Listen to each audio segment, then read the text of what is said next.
Welcome to John Carter Stories. At the charity gala, I found my daughter in the crowd. When I tried to talk to her, she avoided my questions. Her face was anxious, nervous. When she adjusted her bracelet, I saw something that made my blood freeze. Bruises, dark purple fingerprints circling her wrist. I forced myself to ask calmly. She answered in a trembling whisper, "MN.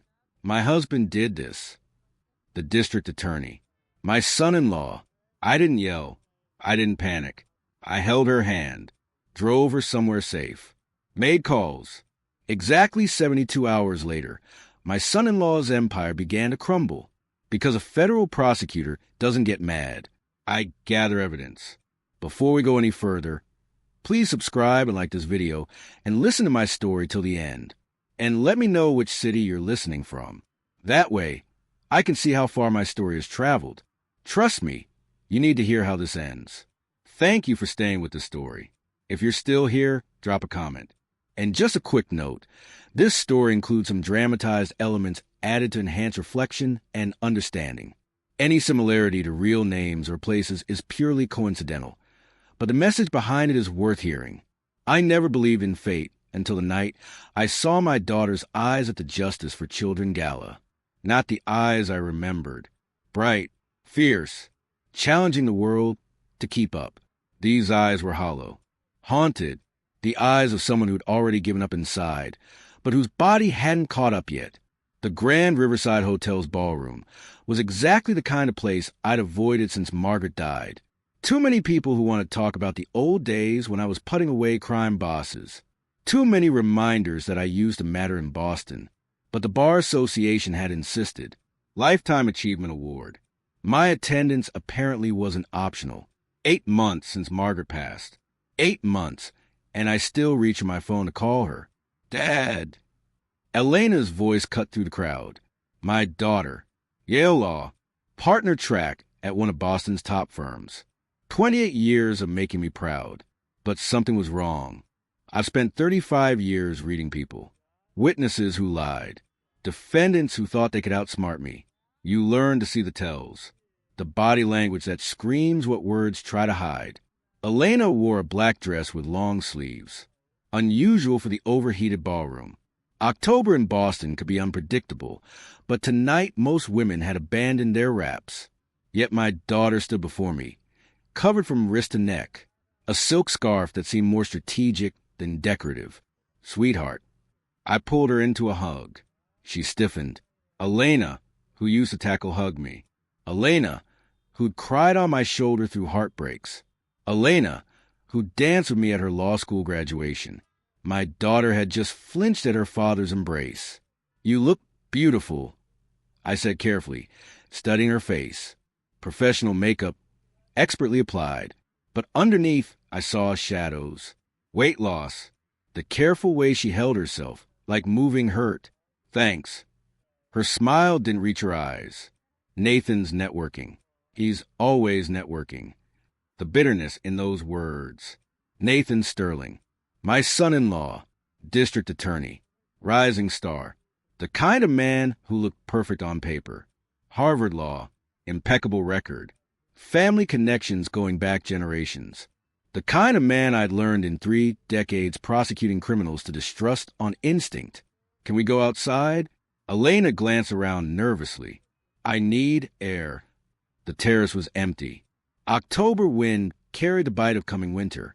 Elena walked to the railing, wrapped her arms around herself. And I saw it, a flash of purple-blue above her wrist where the sleeve had shifted. Elena, I moved closer. What's going on? Nothing. She stopped. Breathe. Dad, I need to show you something. But please, don't get mad. 35 years as a federal prosecutor taught me to control my reactions, to keep my face neutral when witnesses describe horrors, to bottle rage until I could use it. Nothing prepared me for what came next. Elena checked we were alone, then slowly lifted her left sleeve. The air left my lungs. Bruises, dark purple and sickly yellow-green spreading across her forearm. Some fresh, storm cloud dark. Others days old, fading to that greenish tint that meant repeated injury. around her wrist. Finger marks, clear as photographs. Someone's hand gripping hard enough to bruise bone deep. Who? Not a question. A demand. Nathan. Barely a whisper. But there's more. You need to hear all of it. She lifted her right sleeve. More bruises. Pulled down the scarf. Shadows on her neck. My hands curled into fists. How long? A year. Maybe more. It started with yelling. Pushing. Then worse after Mom died. I wanted to tell you, but you were grieving. And I thought... Her voice cracked. I thought if I did everything right, he'd stop. Classic pattern. I'd prosecuted enough cases to know. Blame the victim. Make them think they're the problem. But knowing it academically and seeing it on your daughter's skin were different universes entirely. There's something else. Her hand moved to her stomach. Protective. I'm 12 weeks pregnant. The world tilted. Does he know about you? Elena continued, words rushing now. Your real background, not just retired prosecutor.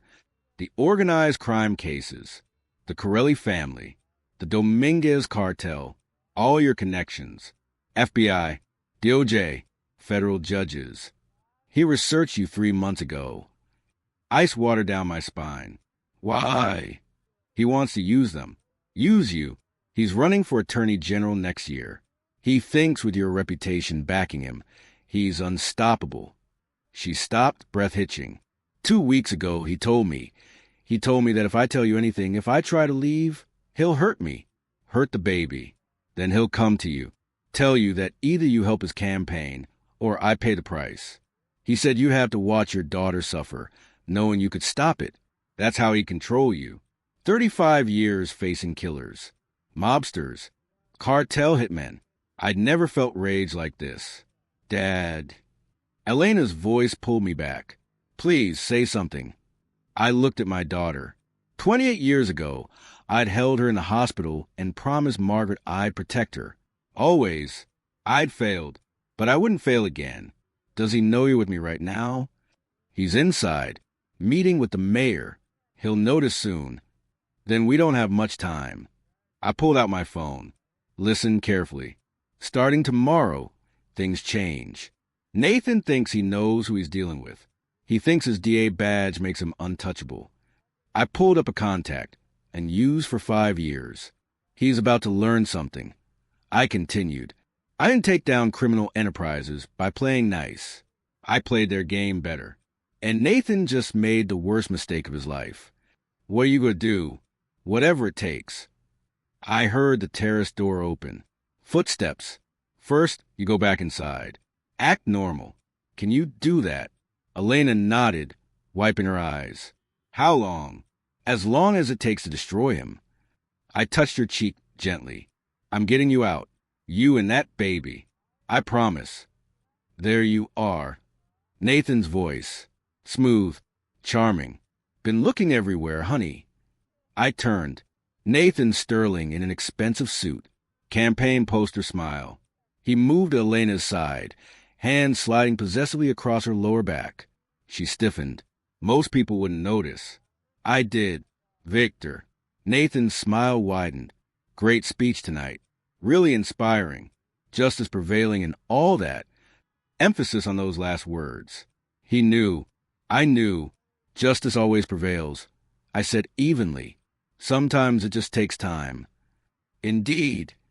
His hand pressed harder against Elena's back. We should go. Early morning tomorrow. Campaign breakfast. He looked at me. I'm sure you understand. Of course. Drive safe. I watched them leave. Watch Nathan guide. Control Elena through the crowd. Watch my daughter disappear. Shoulders hunched under invisible weight. Then I walked to the far corner, where the music was distant. I pulled out my phone and dialed. 2 rings. Raymond Mitchell. Raymond, it's Victor Castellano. I need your help. Pause. Raymond owed me. 2009, the Corelli case. I'd taken a bullet meant for him. How bad is it, Victor? Bad enough that I need this completely off the record. Silence. Then I'm listening. Not over the phone. Tomorrow. 7 a.m. Marco's Diner on 42nd. Same booth. I'll be there. Pause. Whatever you need, I'm in. I ended the call and stood there. October wind biting through my suit. Nathan Sterling had made a fatal mistake. He'd threatened my daughter, my unborn grandchild, tried to turn me into his weapon. He didn't understand that I wasn't some soft retired prosecutor. I was the man who'd taken down the Corelli family, dismantled the Dominguez cartel, put away corrupt senators. I'd spent 35 years learning how monsters operated. Now I was going to use every one of those skills to destroy one. But you need to hear what happened the next morning, because that's when the real war began. Emphasis on those last words. He knew. I knew. Justice always prevails. I said evenly. Sometimes it just takes time. Indeed. His hand pressed harder against Elena's back. We should go. Early morning tomorrow. Campaign breakfast. He looked at me. I'm sure you understand. Of course. Drive safe. I watched them leave. Watched Nathan guide. Control Elena through the crowd. Watched my daughter disappear. Shoulders hunched under invisible weight. Then I walked to the far corner, where the music was distant. I pulled out my phone and dialed. 2 rings. Raymond Mitchell. Raymond, it's Victor Castellano. I need your help. Pause. Raymond owed me. 2009, the Corelli case. I'd taken a bullet meant for him. How bad is it, Victor? Bad enough that I need this completely off the record. Silence. Then I'm listening. Not over the phone. Tomorrow, 7 a.m. Marco's Diner on 42nd. Same booth. I'll be there. Pause. Whatever you need, I'm in. I ended the call and stood there. October wind biting through my suit. Nathan Sterling had made a fatal mistake. He'd threatened my daughter, my unborn grandchild, tried to turn me into his weapon. He didn't understand that I wasn't some soft retired prosecutor. I was the man who'd taken down the Corelli family, dismantled the Dominguez cartel, put away corrupt senators. I'd spent 35 years learning how monsters operated. Now I was going to use every one of those skills to destroy one. But you need to hear what happened the next morning, because that's when the real war began. Marco's Diner hadn't changed in 30 years. Faded red vinyl, burnt coffee smell, and Rosa still working the Sunday morning shift. Raymond Mitchell was already in our corner booth when I walked in at 7 sharp. Same booth where we planned the Corelli takedown in 2009. He stood when he saw me. Still had that cop posture after 26 years. Victor. Raymond. I slid across from him. Rosa poured coffee without asking. You sounded bad last night. Raymond said once we were alone. What's going on? I wrapped both hands around the mug. It's Elena. His expression shifted. He'd met my daughter enough times to know her. Brilliant lawyer. Margaret's sharp mind. My stubborn streak. Nathan's hurting her, I said quietly. Over a year now. I saw the Bruises last night at the Gala. I described them. Different stages. Purple, yellow, green. Systematic. Raymond's jaw tightened, but he stayed silent. Detective mode. Listen first. She's 12 weeks pregnant, I continued. Nathan knows who I used to be. He's threatened to use my connections against her, against the baby, if she leaves or if I interfere. And he's the DA, Raymond. He controls the system. Jesus. Raymond leaned back. Nathan Sterling. The golden boy everyone thinks walks on water. That's him. I drank the bitter coffee. Had her on that terrace last night. Hand on her arm like he owned her. She flinched when he touched her. The diner hummed around us. Griddle sizzle. Morning regulars clinking silverware. The world kept serving pancakes while my daughter was trapped with a monster. You saved my life in '09, Raymond said finally, voice steady. The Bureau wanted to leave me in there when the Corellis got suspicious. You fought for the extraction team. You made sure I got out alive. He leaned forward. I owe you everything, Victor, everything. So tell me what you need. The knot in my chest loosened slightly. Someone I can trust. Someone not on Nathan's payroll. Who doesn't owe favors to Judge Harrison Sterling. Off the books, Raymond confirmed. Completely? He pulled out a notepad. What's the play? Financial records first. I said, prosecutor brain engaging. Nathan's a DA making maybe $190,000. But I've seen their downtown condo. The cars. Country club membership. Elena makes good money at Whitmore and Associates. But not that good. The numbers don't add up. Raymond was already writing. I've got a buddy in financial crimes. He can pull bank records quietly. Phone records, too. Elena mentioned he monitors her constantly. If he's tracking her, there's a digital trail. Apps. Location data. Something. I can get that. Raymond tapped his pen. What about you? I'm doing what I do best. Research. I leaned forward. Nathan's been DA for 3 years. Assistant DA 4 years before that. 7 years of cases. I want to know his patterns. Which cases he pushed. Which ones he let slide. Who he prosecuted and who he protected. DAs don't get dirty overnight.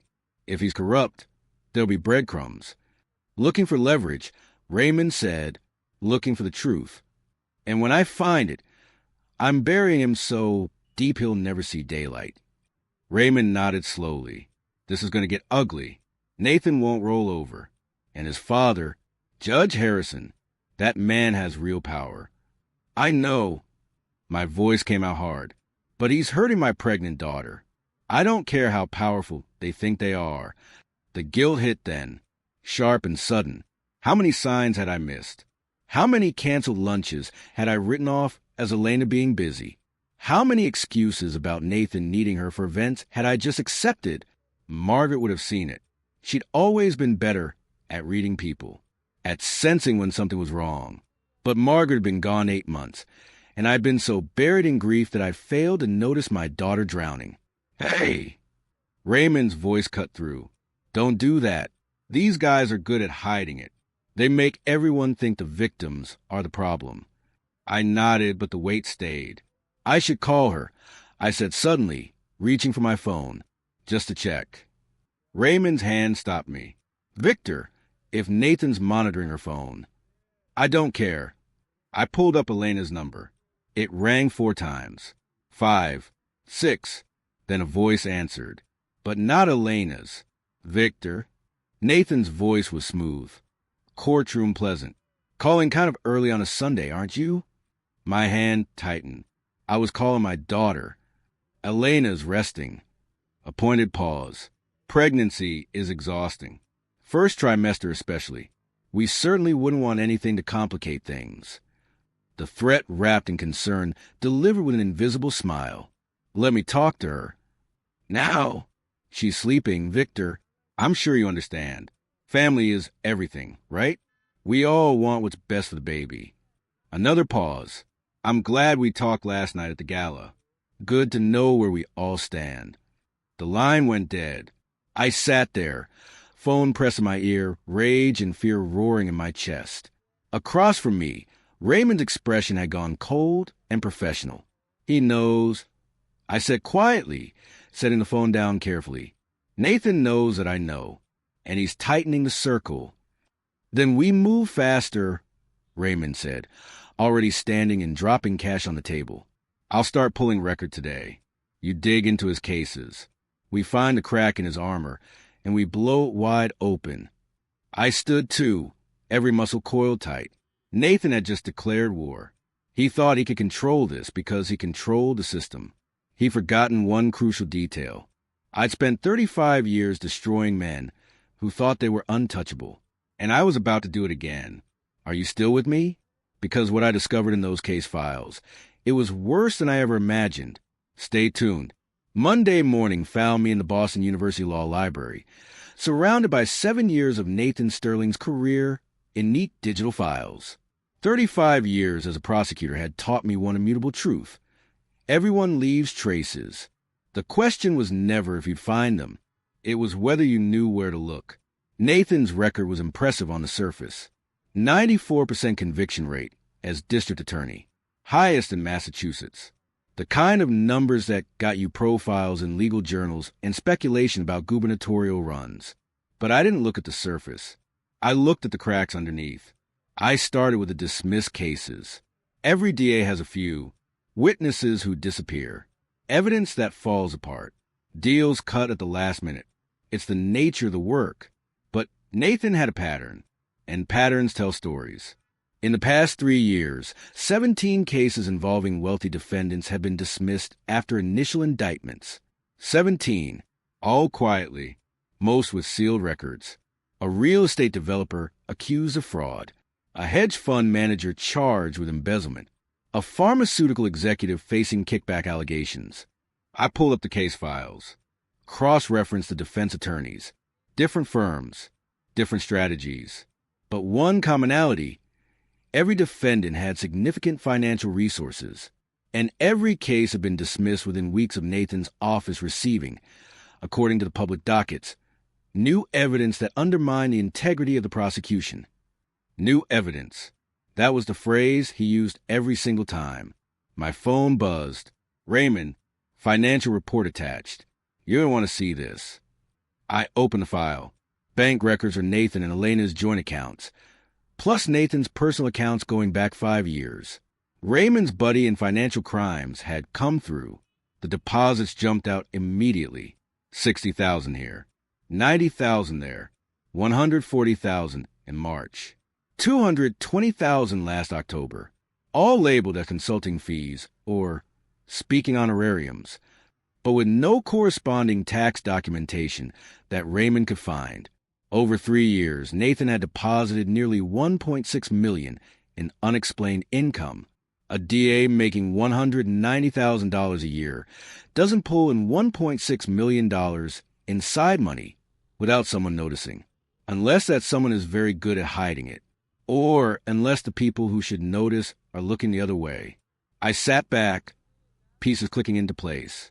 The dismissed cases, the deposits, the timeline matched almost perfectly. Major deposits within weeks of high-profile cases being dropped. Nathan wasn't just a corrupt DA. He was selling justice. My phone rang. Unknown number, but a Boston area code. Mr. Castellano? A woman's voice. Nervous. This is Patricia Chun. I'm Elena's assistant at Whitmore and Associates. I straightened. Patricia, yes. Is Elena? She's fine. I mean, she's here at work. But Mr. Castellano. A long pause. I know this isn't my place, but I'm worried about her. She's not herself lately. Very different. Different how? She's always been focused, you know? Sharp. But now she's scattered. Anxious.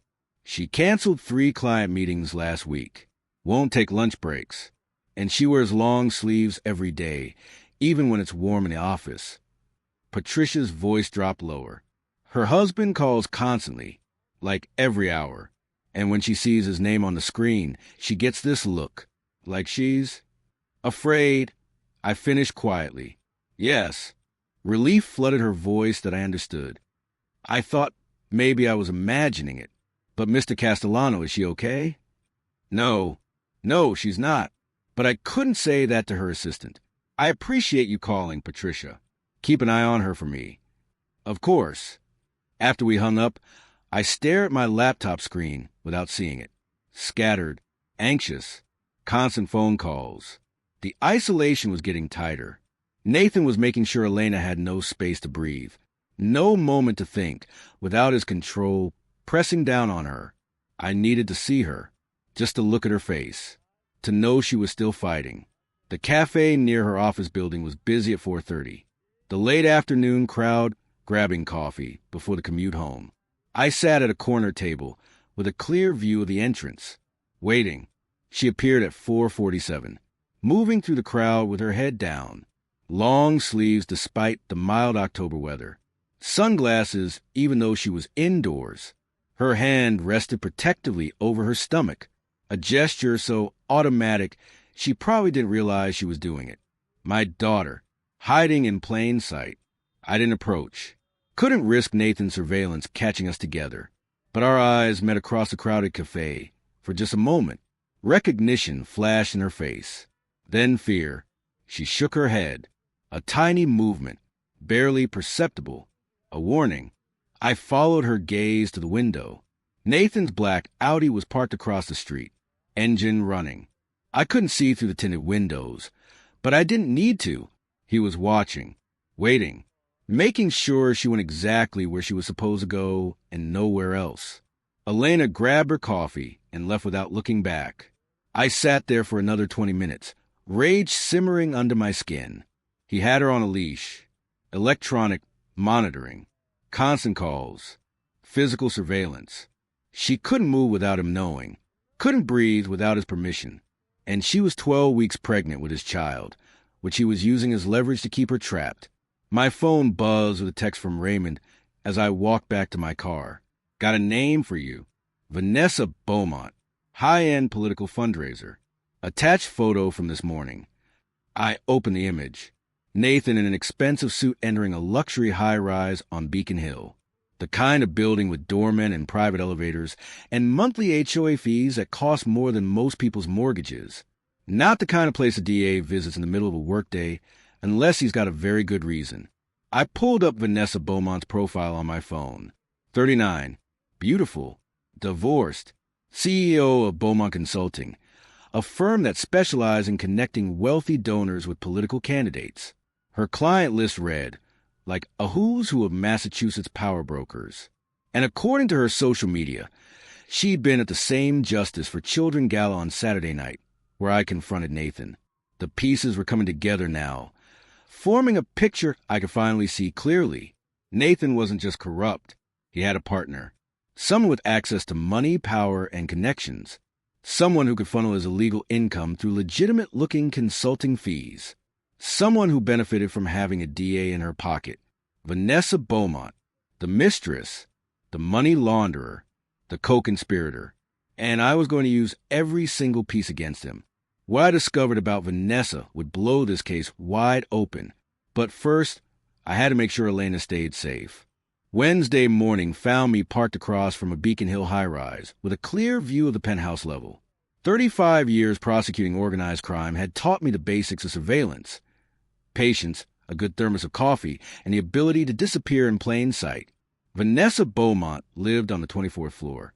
Corner unit. The kind of real estate that cost 7 figures and came with concierge service, private elevators, and neighbors who value discretion. Perfect for secrets. I'd been there since 6 a.m. By noon, I had my answer. Nathan's black Audi had entered the underground garage at 7:53 Tuesday night, according to the photos on my phone. The doorman nodded at him like a regular. No surprise. If you're sleeping with a penthouse resident, you tip well. He didn't leave until 6:24 Wednesday morning. I sat in my car in the pre-dawn dark and watched him emerge in yesterday's suit, coffee cup in hand, wearing that satisfied look men get when they think they're untouchable. He checked his phone, climbed into his Audi, and drove toward the DA's office. My daughter was home alone, 12 weeks pregnant with his child, probably wondering where he'd been all night, and he was checking emails while walking out his mistress's building at dawn. The rage settled into something colder, calculated, useful. Raymond's text came through at 8:30 with Vanessa's background. Vanessa Beaumont, 39, CEO of Beaumont Consulting, political fundraising and donor coordination. Clients include half the state legislature, 3 congressmen, and the governor's campaign. Divorced in 2016, no children. Penthouse purchase in 2020 for $3.2 million, cash. Prior residence, Brookline. Family money. Father was a venture capitalist. I read it twice. Vanessa wasn't just Nathan's mistress. She was his gateway to power. The kind of access a district attorney needed if he planned to run for attorney general, governor, or senate.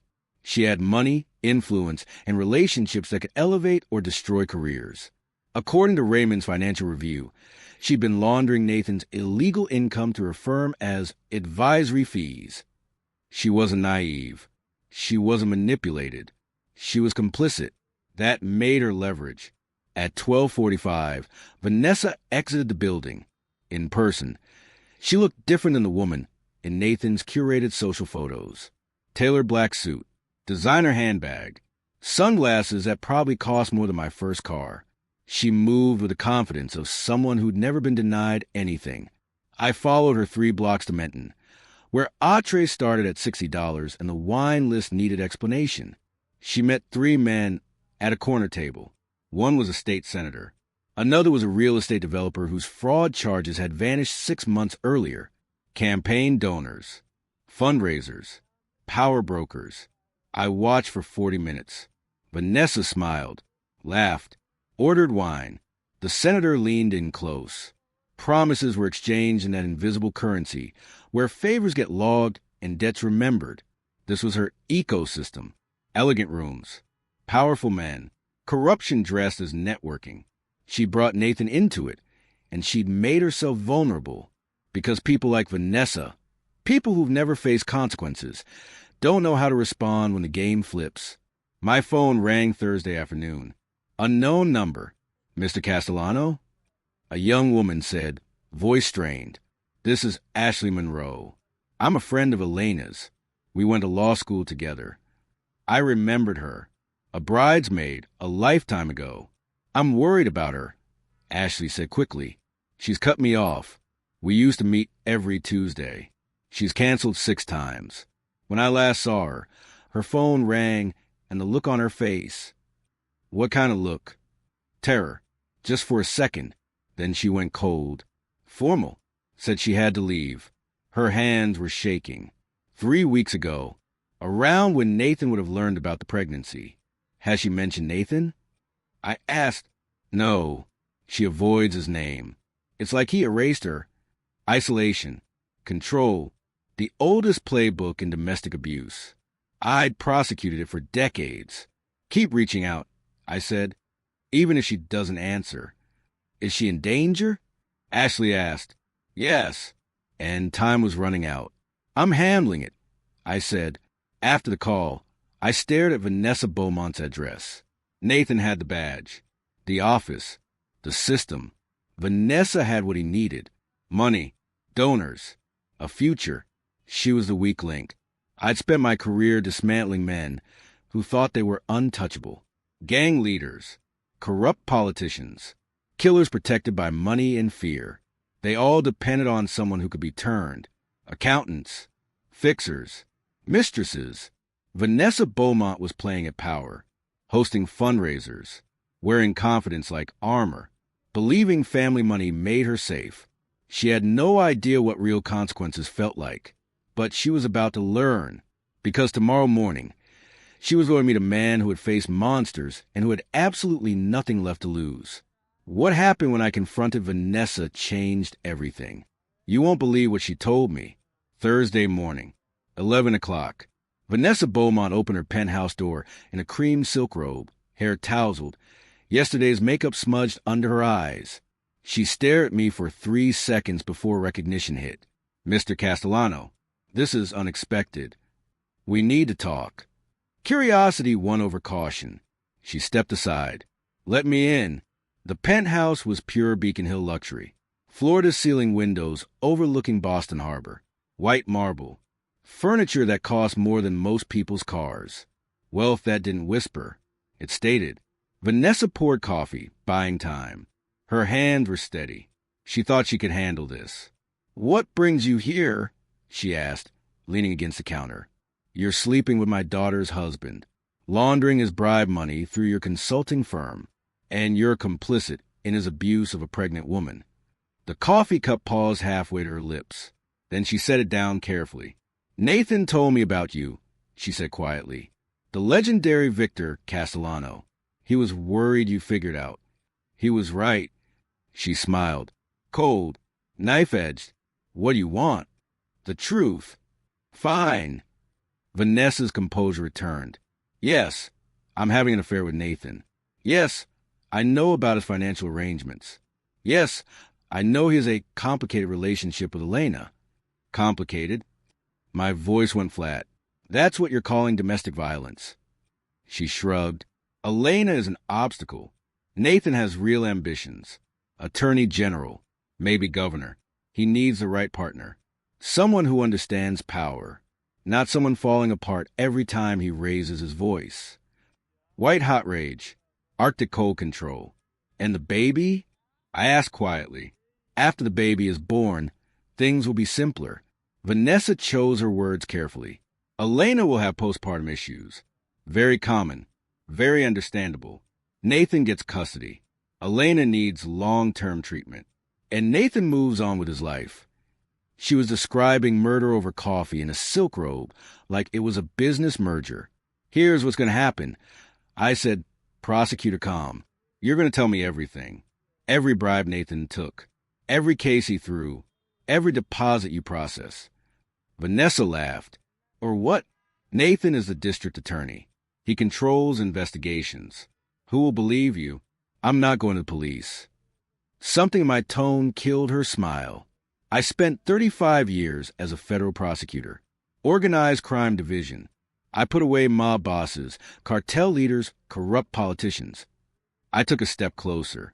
I still have friends at the Department of Justice, the FBI, the IRS, friends who owe me favors, friends who love to investigate a corrupt DA and his money laundering accomplice.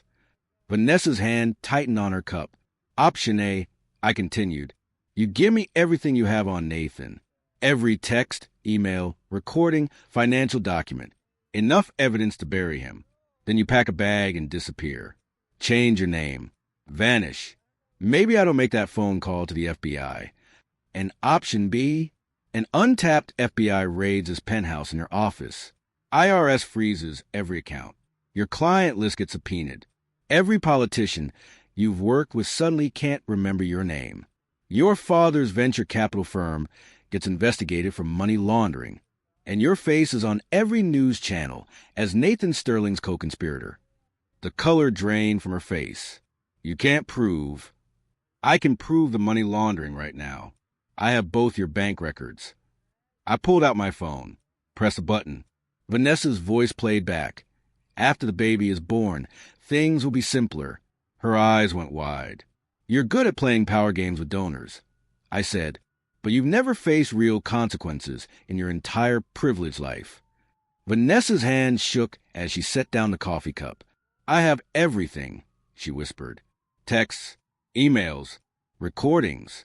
Nathan thought I was documenting our relationship, but I kept everything about the money, his deals, to protect myself if things went bad. Smart, self-serving but smart. She walked to a wall panel, opened a hidden safe, pulled out a thumb drive and folder. 6 months of communications, financial spreadsheets, audio recordings about the drop cases. Her hand trembled. I want immunity. You're not negotiating. I need some guarantee. 24 hours. I interrupted. Pack your essentials and get out of Boston. After that, I'm calling the FBI with this evidence. Whether you're here or not is your choice. Whether you're around when they come looking. I took the thumb drive and folder. 24 hours. I repeated. Choose wisely. At the door, I looked back. One more thing. If Nathan somehow finds out about this conversation, if anything happens to Elena or that baby in the next 24 hours, I'll assume you warned him, and there's nowhere you can hide that I won't find you. I left her standing there, small and terrified in her crumbling empire. Outside in my car, evidence on the seat beside me, I allowed myself one moment of victory. I just armed myself to destroy Nathan Sterling completely, but the clock was ticking. 24 hours until Vanessa might run. Unknown time until Nathan figured out something was wrong. Somewhere in this city, my pregnant daughter was trapped with a man planning her death. I'd won this battle. Now I had to make sure I didn't lose the war. What I found on that thumb drive was worse than anything I prosecuted in 35 years, and it was about to tear Nathan's world apart. Friday afternoon, Vanessa's insurance files arrived via courier, delivered to a lawyer whose name I didn't recognize and would probably never see again. Smart. She was already disappearing. 300 pages.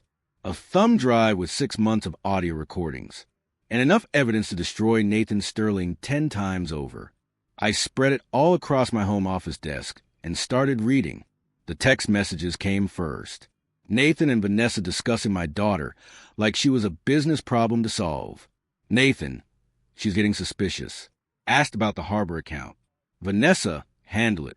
You're good at handling her. Nathan, I am. Pregnancy is making her emotional, harder to control. Vanessa, then we accelerate the timeline.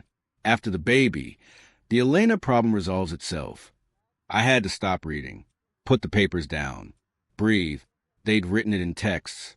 Discuss my daughter's murder in casual messages between meetings and fundraisers.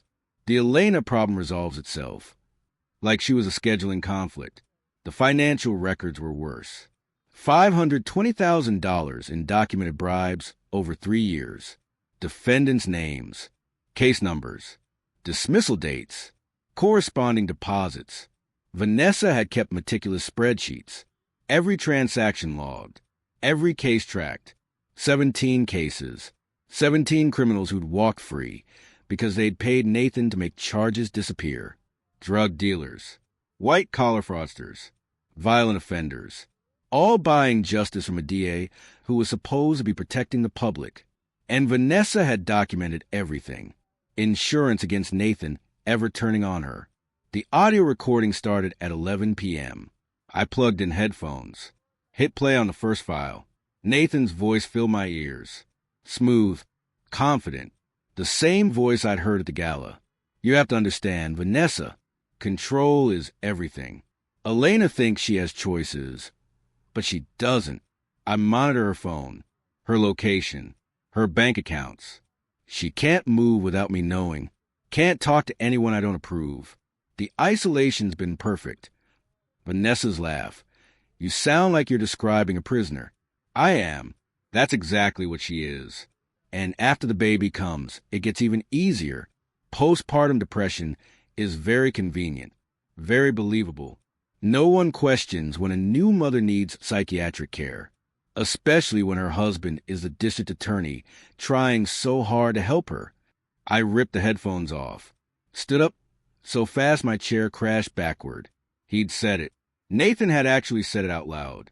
The plan to commit Elena after the baby was born, to have her declared mentally incompetent, to take custody of their child and lock my daughter away in some facility where she'd never be found. Or worse.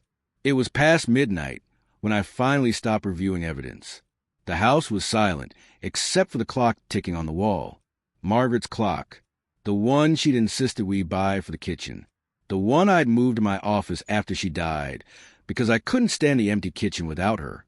Her photograph sat on my desk, taken 10 years ago at Elena's law school graduation. Margaret smiling, arm around our daughter, both of them laughing at something I'd said. I don't know if I'm fast enough, I said to the photograph. What if I can't save her? What if I'm too late? The clock kept ticking. Margaret kept smiling, and the memory came flooding back. Her final days in hospice when she'd made me promise. 8 months ago, early March, the hospice room smelled like antiseptic and dying flowers. Margaret's hand in mine, so thin I could feel every bone. Her voice barely a whisper. Promise me you'll protect Katie. She'd always called Elena that at home. Katie, our little girl, even when she grew up and became a brilliant lawyer. Margaret, don't. Promise me, Victor. Her grip tightened. She's stronger than she knows, but she'll need you. Nathan, she coughed, struggled for breath. Nathan isn't what he seems. Watch him. Promise me you'll watch over her. I thought she was confused. The morphine, the cancer in her brain. Nathan had seemed perfect then. Successful, attentive, ambitious. Everything a father could want for his daughter. I promise, I'd said. Always. I'll always protect her. Margaret died 2 days later. I broke that promise, I said to her photograph now. I was so buried in grief that I missed every sign, every canceled lunch, every long-sleeved shirt in summer. Every time she flinched. You saw it, didn't you? Even dying, you saw what I was too blind to notice. The clock ticked. Margaret smiled. But I'm going to fulfill it now. I continued. I'm going to save our daughter. And I'm going to destroy the man who hurt her. I promise you that. Saturday evening, I was reviewing the evidence for the third time when my phone rang. Unknown number. I almost didn't answer. Then something made me pick up. Mr. Castellano? A man's voice. Young. Nervous. This is Daniel Sterling.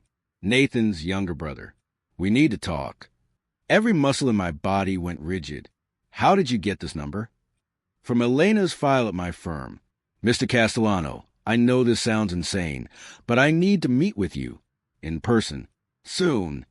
Why would Nathan's brother want to meet with me? Daniel's voice dropped, filled with pain.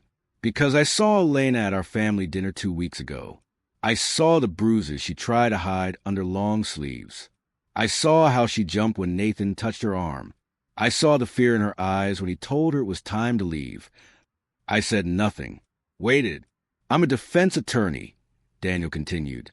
I've spent my whole career reading people, spotting when clients are lying. Elena wasn't lying. She was terrified. And I've watched my brother for 3 years now. Watched him change. Watched him become something I don't recognize. His voice cracked. I can't stay silent anymore, Mr. Castellano. I want to help you take him down. A twist I hadn't anticipated. Nathan's own brother offering to betray him. Could be a trap, I said carefully. It's not. I swear to God it's not. I have information. Things about my father. About Nathan's cases. About family secrets that go back years. Meet with me. Please. I looked at Margaret's photograph. At the evidence spread across my desk. At the audio player still paused on Nathan's voice, discussing my daughter's imprisonment. When and where? Tomorrow, Sunday morning. Boston Common. North entrance. 10 a.m. I'll be alone. The line went dead. I sat there in the silence of my office, surrounded by evidence of corruption and conspiracy and planned murder, and wondered if I could trust Daniel Sterling, Nathan's younger brother, the defense attorney, the black sheep of a family that seemed perfect on the surface. Either he was genuine, a man whose conscience finally woke up, or he was bait in a trap. Either way, I was going to that meeting, because I'd made Margaret promise, and I'd already broken it once. What Daniel told me the next morning would give me everything I needed, but it would also put us all in danger. Sunday morning, 10 o'clock. I arrived at Boston Common 20 minutes early and positioned myself near the north entrance where I could observe anyone approaching. Meeting Nathan's brother required caution. This could be genuine, or it could be a trap designed to expose me. The park was quiet. Joggers passed along the paths. A few families pushed strollers. No one paid attention to a 65-year-old man sitting on a bench pretending to read the Globe. Daniel Sterling appeared at 9:58, exactly on time. I recognized him from a photograph Raymond had obtained. He was 3 years younger than Nathan, with the same dark hair but softer features. He wore jeans, a Boston College hoodie, and sunglasses despite the overcast sky. He looked exhausted, like someone who hadn't slept in days. He noticed me and approached slowly. Hands visible, movements controlled. Smart, Mr. Castellano. Daniel said without extending his hand. Sit down, I said without standing. Slowly. He sat at the far end of the bench, leaving a deliberate space between us. Thank you for coming. I wasn't sure you would. I wasn't sure I should. Daniel removed his sunglasses. His eyes were red and haunted. Whatever he had come to say was clearly weighing on him. I need you to understand something first, he said quietly. I'm not here because I suddenly grew a conscience. I've known what Nathan was for years, what my entire family is, and I did nothing. Why now? I asked. Because I saw Elena, he said, his voice cracking, at our parents' house last Tuesday. Monthly family dinner. Nathan brought her. She wore long sleeves even though it was 70 degrees. Barely spoke. Barely ate. When Nathan put his hand on her arm to say it was time to leave, she flinched. Just for a second. Then she smiled and followed him out like everything was fine. He stopped, swallowed hard. I followed them to the driveway. Pretended I needed to ask Nathan something about a case. Her sleeve rolled up and I saw the bruises.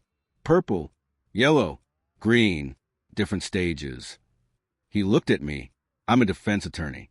I've represented enough abusers to recognize the pattern, and I've known my brother long enough to know exactly what he's capable of. How long have you known? Since we were kids. Nathan was always off, cruel to animals, violent. Our parents called it high spirits, boys being boys.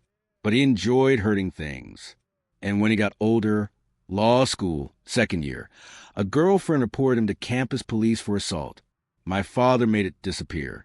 Paid her $50,000 to drop the charges and transfer schools. Paid the campus police chief another $20,000 to lose the paperwork. The pattern was familiar. There were others, Daniel continued. Another girlfriend, a paralegal at his first firm. My father fixed everything. Paid them, intimidated them, used his position as a judge. My mother stood by and preserved the family image. And you? I asked. Daniel looked away. I stayed silent. Told myself it wasn't my responsibility. Became a defense attorney and kept my distance. But silence is complicity. I enabled him. Why tell me now?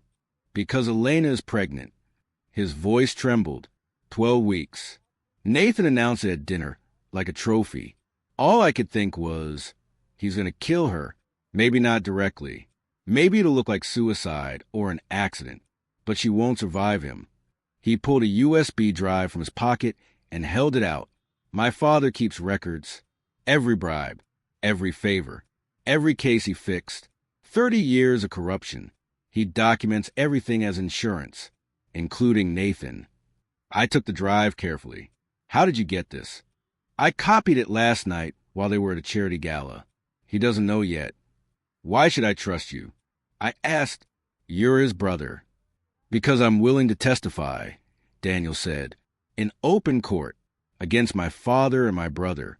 I'm willing to lose everything if it means Elena and that baby live. You'll lose your career. I've already lost my integrity. I studied him. The guilt felt real. He detailed the cases. Judges bribed.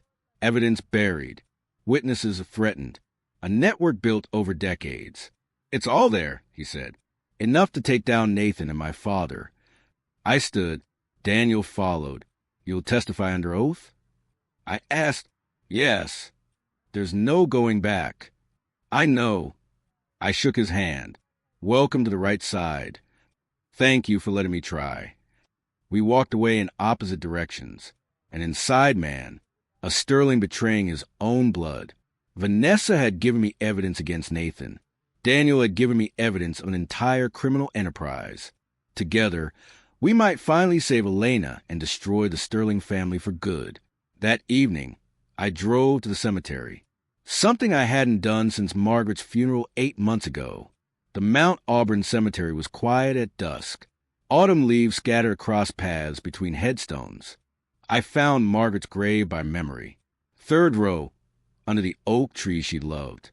Margaret and Castellano, 1959 to 2024. Beloved wife and mother. I sat on the cold ground beside her stone. Didn't care about the damp grass or the chill in the October air. For the first time in months, I needed to talk to her. I failed, Margaret. My voice sounded strange in the silence.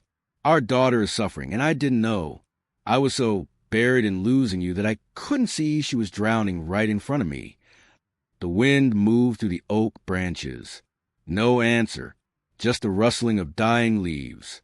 I remembered her last days. The hospice room. Her hand so thin in mine. Her voice barely a whisper. Promise me you'll protect Katie. I'd promised. And I'd broken that promise by being blind. A different memory surfaced. Elena at 10 years old, crying in the kitchen after school. Some kids had been bullying her, calling her names, pushing her in the hallway. I'd knelt down, wiped her tears, looked into those brown eyes that had Margaret's fire in them. You're smarter than them, I'd told her. Bullies are afraid inside. That's why they hurt people. But you're going to be brilliant, strong. You're going to change the world, and they're going to be nothing. Remember that. She'd hug me so tight. Promise, Daddy? Promise, baby. Always. I'd taught her to be smart, to be strong, to stand up to bullies. And now she was trapped with one. And all that strength I'd tried to give her was being beaten down day by day. What if I'm not enough? I said to the gravestone. What if I can't save her? What if I'm too late? Too slow? My phone buzzed. I almost didn't look, but something made me check. Raymond, we're ready. Federal jurisdiction secured. Monday morning, we move. I stood up, brushed dirt off my pants, looked at Margaret's name carved in stone. I'll save her, I said. I don't care what it costs. I don't care who I have to destroy. I'll get our daughter away from him, and I'll make sure he never hurts anyone again. My voice was steady now. I won't fail again, Margaret. I promise you that. The wind died down. The cemetery was silent, except for distant traffic. I walked back to my car, started the engine, pulled onto the road toward home. Over the next 3 months, justice moved with a deliberate pace I knew so well. But this time, I wasn't inside the process. I was outside it, watching my daughter walk into rooms I couldn't enter, knowing her words would determine everything. Elena testified for 4 hours, every incident cataloged, every threat documented, every bruise explained. When she finished, she found my eyes across the courtroom. They believed me, Dad. Vanessa Beaumont testified next. Clinical, precise, devoid of emotion. She detailed the financial arrangements with cold efficiency. Amounts, dates, account numbers. Daniel Sterling's testimony was different. Emotional, raw, edged with guilt. My father's been fixing cases for 30 years, he said, his voice steady despite the tremor in his hands. The jury deliberated for 6 hours. At 4:47 p.m., they returned. On all counts, we found the defendant guilty. 18 federal charges. Guilty on every single one. Elena's hand found mine. She was crying but smiling. Relief and exhaustion and vindication. Sentencing came 2 weeks later. Nathan stood before the judge in an orange jumpsuit, wrists shackled, a shadow of the man who'd once commanded authority. Mr. Sterling, you held a position of public trust. You were sworn to uphold the law, to protect the vulnerable, to serve justice. Instead, you abused your power, betrayed that trust, and terrorized a woman who loved you. This court has no mercy for you. The sentence, 35 years in federal prison, no parole eligibility for 30 years. Nathan was 43 years old. He'd be 73 before he could even apply for release. As the marshals led him away, Nathan looked back once, not at Elena, at me. His expression was empty, defeated. He was no longer the district attorney, just prisoner 894756. At 3:47 a.m. on December 8th, 2024, Elena's water broke. I drove her to Massachusetts General Hospital through empty pre-dawn streets, her hand gripping mine during contractions. Dad, she said as we pulled into the emergency entrance. I'm scared, not of the birth, but of being a mother alone. You're not alone, I told her, and you're nothing like him. Rose is going to know love and safety every single day of her life. 14 hours later, at 5:52 p.m., Rose Margaret Castellano entered the world. 7 pounds 4 ounces, dark hair and blue eyes. When the nurse placed her in my arms for the first time, I felt something crack open in my chest. Looking at Rose's small face, I made a new promise. I protected your mother. Now I'll protect you too. Tell me in the comments. And if you've dealt with something similar, share your story. You're not alone. Subscribe for more stories about standing your ground and reclaiming your life. The first year was hard. Elena returned to work in January 2025, joining a nonprofit legal organization focused on domestic violence survivors. She testified before the Massachusetts legislature in March, advocating for stronger protections. In May 2025, Elena's law passed, requiring district attorneys to recuse themselves from cases involving family members or intimate partners. Small changes save lives. Rose grew, 12 months old by July 2025, crawling, then walking, then running with the determined waddle of a toddler discovering the world. She laughed easily, loved books, and had absolutely no fear of the neighbor's cat. She would never know Nathan Sterling, never carry the weight of his crimes. She was just Rose, loved, safe, free. Elena started dating again in June 2025. A teacher named Christopher, kind and patient. Who understood when Elena needed space? Healing isn't linear. There were bad days, panic attacks, nightmares that left Elena shaking. But there were more good days. Days when Elena laughed.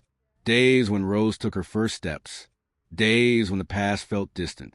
Sunday afternoon, July 20th, 2025. My backyard in Beacon Hill, where Margaret had planted roses 30 years ago. They died after she passed. But 2 years ago, Elena and I replanted them. Now they bloomed everywhere, red and pink and white, filling the air with their sweet scent. Rose toddled to the garden in a yellow sundress, chasing butterflies. Her laughter echoed off the houses. I knelt by the rose bushes, pruning dead stems. I kept my promise, I said quietly to Margaret, to whatever part of her still existed in this garden. They're both safe now. Rose stumbled over to me, clutching a dandelion in her tiny fist. Poppy, flower. To her, it was the most beautiful thing in the world. Elena emerged from the house carrying lemonade, wearing jeans and one of my old Boston College sweatshirts. She looked younger than she had in years. The haunted look in her eyes was gone, replaced by something cautious but real. Contentment. Rose, don't bother Poppy while he's gardening, she called. She's not bothering me, I said. She's helping. 3 generations in Margaret's garden. Mom would have loved her, Elena said softly. She does love her, I replied, wherever she is. I never believed in fate until that October night, when I saw fear in my daughter's eyes at the gala. That night I chose to fight, and in that fight, we found our way back to peace. Nathan Sterling is prisoner 894,756 now, aging in a cell.